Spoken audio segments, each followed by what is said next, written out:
Greetings and welcome to this week's episode of UC Weekly News. I'm your host, David Danto, and we're in the sub-basement, the dungeon of New York City's Javits Center for NAB New York.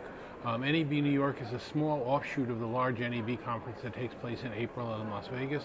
But there are some interesting exhibitors here. We'll take a walk around and see what's going on, give you a sense of what the show is like, and we'll be right back.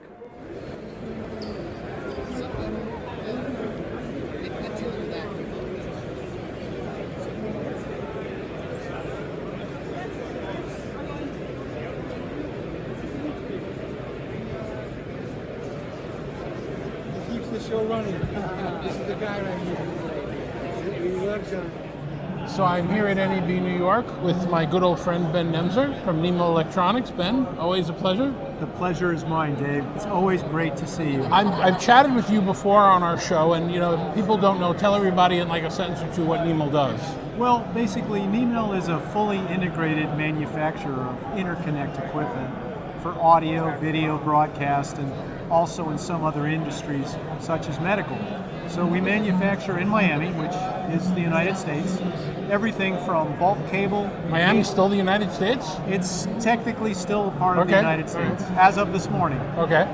We do everything in-house, from manufacturing bulk rolls of cable to completed assemblies, and then all types of metal work. So we can provide a panel interconnect system with various interconnecting cables, all made to spec to meet specific needs of specific industries. Cool. So the reason I wanted to chat with you this morning is a conversation we were having privately yesterday about what's going on in New York.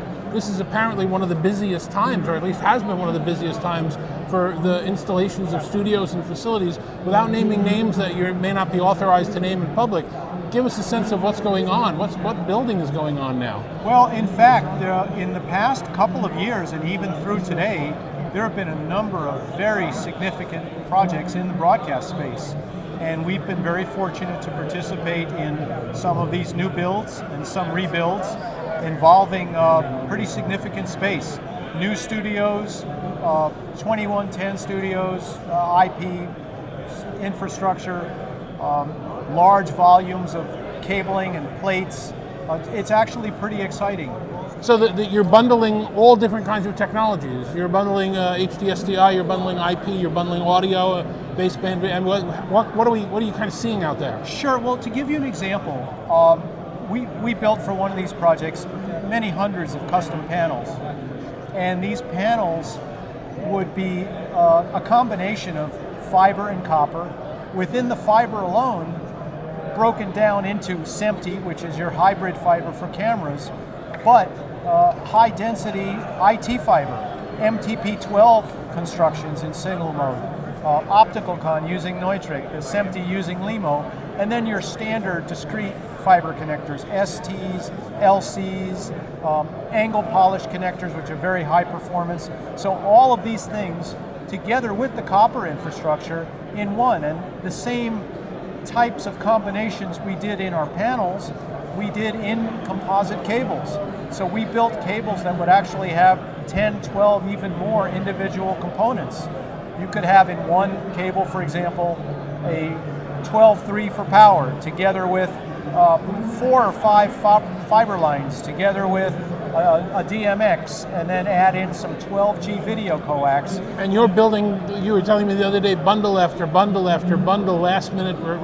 These studios are like popping up like mushrooms. Well, the broadcast industry does have a history of waiting till the last minute. Cable is always the thing that comes up after the equipment's been in, and that was months ago that they ordered equipment and they're first thinking about cable. So it does get to be a rush. Okay. All right, and then as the last point, you were also telling me that you're starting to branch out, that you're seeing more demand for this in adjacent spaces like medical. Well, in fact, medical is the fastest growing area today that we've seen for video, and it makes perfect sense. If you think about the huge healthcare industry, not just in the US, but in the world, what a difference a high resolution video signal can make to a doctor, to a health professional. You're talking about drastic improvements in diagnostic capabilities, and the costs of these things, even though they're significant, they are really, really small compared to the benefits that they offer. So if we see those videos online of remote doctors suturing up a banana, that could be coming in over your Well, fiber? that's possible. That's Okay. possible. And it really covers every area of medical, not just in the operating room, but as well as in diagnostic clinics and basic procedures that people do every day, endoscopies, colonoscopies, and so forth.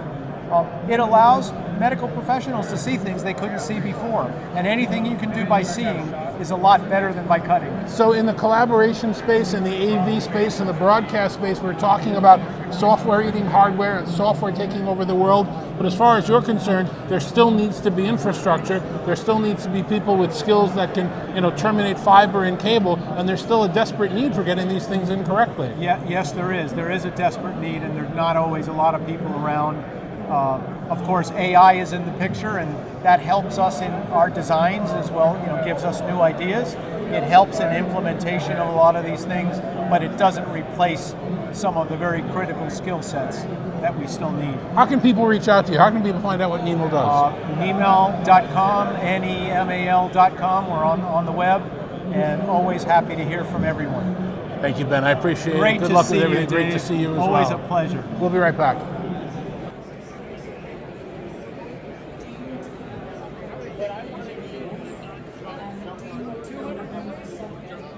It's interesting sitting here at the NAB conference. While the year is starting to wind down, we can see the U.S. Thanksgiving holidays in sight, and then the big holiday season after that. There's a lot of planning that's taking place for next year's shows already. CES is coming up in the very near future, and that's something that I'm very excited about. I got to be an Innovation Award judge again this year, and there are going to be some interesting new products and new categories taking place at CES. And then a month after that, we're going to be back in Barcelona for ISE, and we're going to bring you the Talking Points Pick Hits, which is, again, not an award, but it's our impression of things that should rise above the noise floor, and products that we think really deserve your attention, that you may have missed if you were at the show, or if you didn't go to the show, that you should really know about. So I think it's going to be an interesting and exciting time as we wind down and get to the holiday season and get into some of those bigger shows.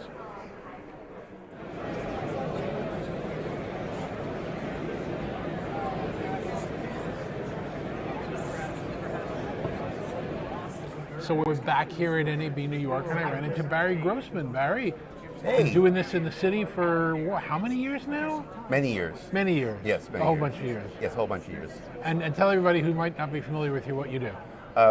Me, Bary G.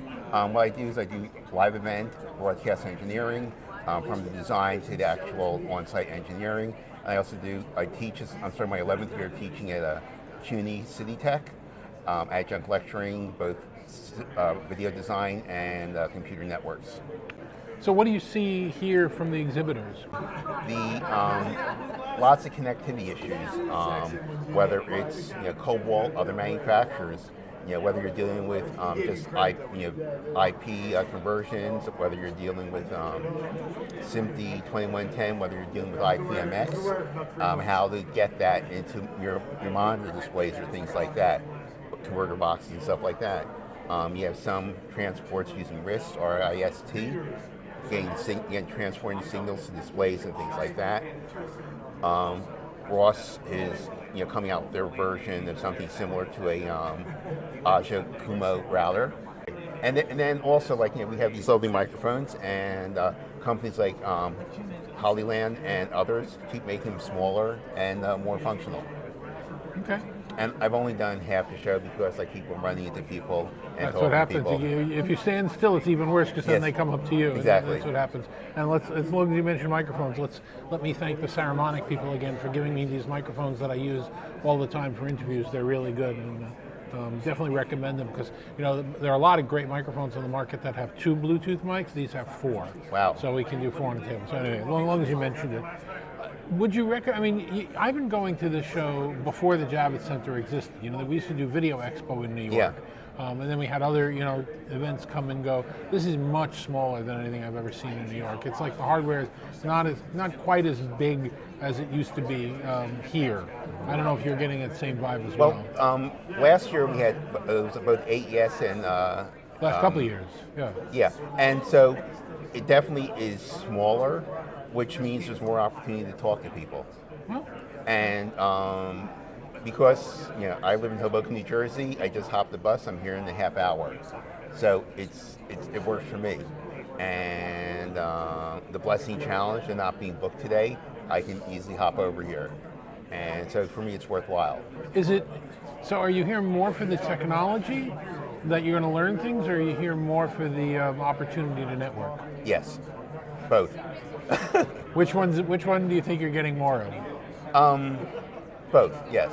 I mean, seriously, it's like earlier this, and there's a lot of conferences going on this week. So between the sports video group, there's a lot of opportunities to connect with people, because everything you hear in this industry, it's like, and I've introduced the two students I'm walking around with to other people, and you hear, you learn this much in college, and then it's all about making connections. And then from there, you just parlay that into more opportunities. Okay, good.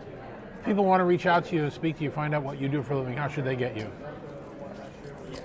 It all goes back to LinkedIn. Hit me up on LinkedIn. LinkedIn, Bary Grossman. Thanks very much, Bary. I appreciate it. Thanks for having me. It's a pleasure.